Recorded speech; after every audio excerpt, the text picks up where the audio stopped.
Hi అండి. నమస్తే. Welcome to our channel. ఇవాళ మన రెసిపీస్ వచ్చేసి కారం పల్లీలు, అలానే గ్రీన్ బఠానీ అయితే తయారీ విధానం చూపించబోతున్నానండి.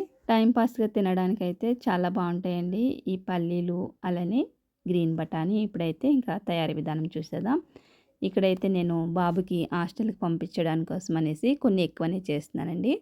దగ్గర దగ్గర ఒక హాఫ్ కేజీ కన్నా ఎక్కువనే అనమాట పల్లీలు తీసుకున్నాను.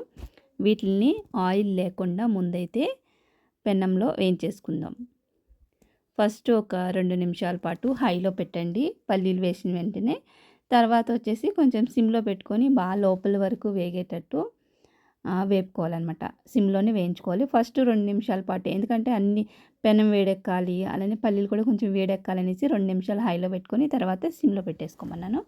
ఇదిగోండి బాగా లోపలి వరకు బాగా వేగిపోవాలి. ఇలా బాగా వేగిపోయిన తర్వాత మనం పట్టుకుంటే ఇలాగా పొట్టు వచ్చేయాలన్నమాట. అలా వేగిపోయిన తర్వాత ఇప్పుడు 2 స్పూన్లు, ఒక స్పూన్ అంతే వేసానండి, ఎక్కువ కూడా కాదు. ఒక స్పూన్ అంత ఆయిల్ వేసుకొని మళ్ళీ ఆయిల్లో ఒకసారి ఇలా మొత్తం అంతా కూడా కలిపేసుకుంటున్నాను.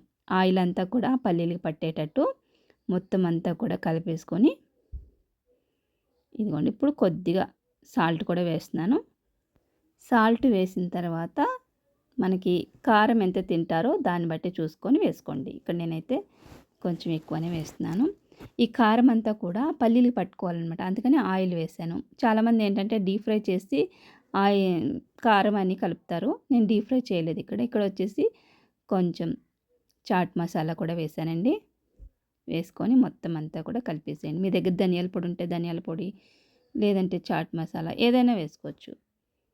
ఇదిగోండి ఈ ఆయిల్ వల్ల కారము, ఉప్పు అంతా కూడా పల్లీలకి బాగా పట్టుకుంది. మీకు ఏమన్నా పొడి పొడిగా అయిపోతుంది. ఒకవేళ ఆయిల్ తక్కువైతే ఏమిటంటే మనకి పట్టుకోదనమాట పల్లీలకి కారం, ఉప్పు. అందుకనేసి అది పట్టుకునేదాకా ఇంకొంచెం ఆయిల్ వేసుకొని బాగా కలుపుకోండి. ఇక్కడైతే నాకు మంచి పట్టుకునే అనమాట ఉప్పు, కారం అంతా కూడా పల్లీలకి. ఇంకా దీన్ని దించేసుకొని చల్లారబెట్టిన తర్వాత బాటిల్లో పోసుకుంటే మనకి ఎన్ని రోజులైనా నిల్వ ఉంటాయి అన్నమాట. పిల్లలు హాస్టల్లో వెళ్ళినప్పుడు, లేదంటే ఏదైనా జర్నీలో వెళ్ళినప్పుడు ఇంట్లో టైంపాస్గా తినడానికి చాలా బాగుంటాయండి పల్లీలు. అలానే హెల్త్ బెనిఫిట్స్ కూడా చాలా ఉన్నాయన్నమాట పల్లీల్లో. ఇదిగోండి ఇక్కడ నేనైతే డబ్బాలు అయితే పోసేసాను.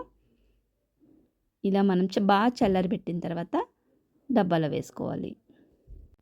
చూస్తున్నారు, ఇలా పట్టుకొని మనం తీస్తే పొట్టు మంచిగా ఊడిపోతుంది. అంటే బాగా వేగినాయి అనమాట. ఇవి బాగా లోపల వరకు బాగా వేగినాయి.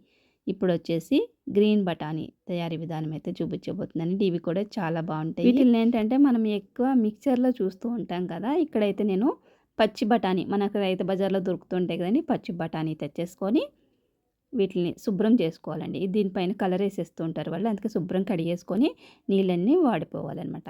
ఇలా నీళ్ళన్నీ వాడిపోయిన తర్వాత బాగా ఆరిన తర్వాత దాన్ని తెచ్చుకొని వేడి వేడి నూనెలో వేసేసుకొని ఫ్రై చేసుకోవాలి. మంటని హైలో పెట్టద్దు, మాడిపోతాయి. బాగా ఆయిల్ మరిగిన తర్వాత మంటని మీడియం ఫ్లేమ్లో పెట్టేసేయండి. ఇలా వేపుతున్నప్పుడు ఒక్కోసారి ఏంటంటే అవి పేలుతాయండి. పేలేటప్పుడు కొంచెం ఏదైనా గిన్నె అడ్డం పెట్టుకోండి. ఇలా అడ్డం పెట్టేసుకొని వేయించుకోవాలి. అదేంటంటే పైన అట్లకి పొట్టు ఉంటుంది కదా, పొట్టు అనేది ఇలా విడుతుందనమాట. విడినప్పుడు అది పేలినట్టు అనిపిస్తుంది. చూస్తున్నారు, ఇక్కడైతే బాగా వేగుతున్నాయి. వేగిన తర్వాత ఇవి తీసేసుకొని ఒక పేపర్ మీద వేసుకుంటే సరిపోతుంది. టిష్యూ పేపర్ మీద ఆయిల్ అంతా కూడా పీల్చేస్తుంది. ఇక్కడ చూస్తున్నారు, నాకైతే కొంచెం పేలుతున్నాయి అనేసి నేను మూత పెట్టేశాను. మూత పెట్టిన తర్వాత ఎంతోసేపు కదండి, మూత అలా పెట్టి జస్ట్ తీసేయాలన్నమాట. పేలేటప్పుడు పెట్టాను అంతే, మరి ఎక్కువ పేలవలేండి, ఏదన్నా ఒక్కటి పేలుతుంది అంతే. ఇప్పుడైతే ఇవన్నీ తీసేసి నూనె అంతా వాడేటట్టు ఒక దాంట్లో వేసేసుకుంటున్నాను. ఇదిగోండి దీంట్లో కూడా మనం కొంచెం ఉప్పు, కారము, అలానే చాట్ మసాలా వేసుకొని బాగా కలిపేసుకొని చల్లారిన తర్వాత ఇవి కూడా బాటిల్లో పెట్టుకుంటే ఎన్ని రోజులైనా నిలువ ఉంటుంది. చాలా బాగుంటాయి అనమాట టైంపాస్గా తినడానికి. ఇదిగోండి చాట్ మసాలా వేస్తున్నాను. అన్నీ వేసేసిన తర్వాత ఈ మసాలాలన్నీ కూడా ఆ బఠానీకి పట్టేటట్టు ఒకసారి మొత్తం స్పూన్తో కానీ, లేదంటే ఇలా టాస్ చేసేసేయండి మొత్తం కింద నుంచి పైకి అన్నీ కలిసేటట్టు. చూస్తున్నారు కదా ఫ్రెండ్స్, మనం 2 రకాల స్నాక్స్ రెసిపీస్ అయితే చేసుకున్నాం కదా. అలానే గ్రీన్ బఠానీ ప్లస్ వచ్చేసి మన కారం పల్లీలు చేసుకున్నాం కదా. వీడియో నచ్చితే లైక్ చేయండి. ఇలాంటి మంచి మంచి వీడియోస్ అన్నీ కూడా మీ వరకు రావాలంటే మన ఛానల్ సబ్స్క్రైబ్ చేసుకోండి. Thanks for watching. Bye bye.